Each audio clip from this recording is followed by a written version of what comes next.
Овие уникатни новогодишни лампиони се дела на хриѓанката Емилија Димитриевска.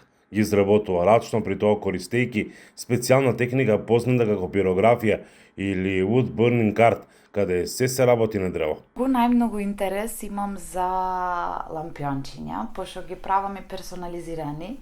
Буквално на дрвото може да се нацрта и напиши било што ќе ми текне. И ги правам персонализирани, многу ги сакаат и дечињата ги сакаат. Например, ќе им нацртам, да речеме, некое нешто што го сакаат, да речеме стич. Сега многу деца го сакаат стич.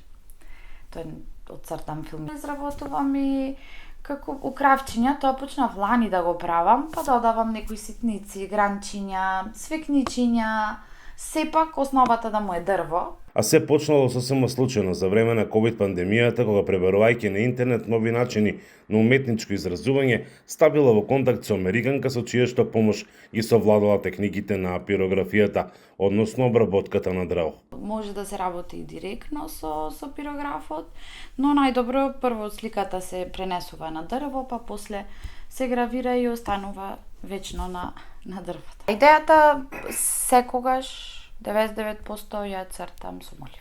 И потоа мора да се гори дрвото по линија. Боја најмногу нанесувам на новогодишните, претежно пошто лампиончиња да биде интересно. Најмногу време вели одзема стружењето и горењето на дрвото, додека за да се стигне до финалниот производ потребни се 1 до 2 часа. За помалку од 2 месеци изработила 100 лампиони. Се радува што барем за миг со своите производи носи радост во нечи дом. Од година во година се поќе имам. Се поќе, стварно е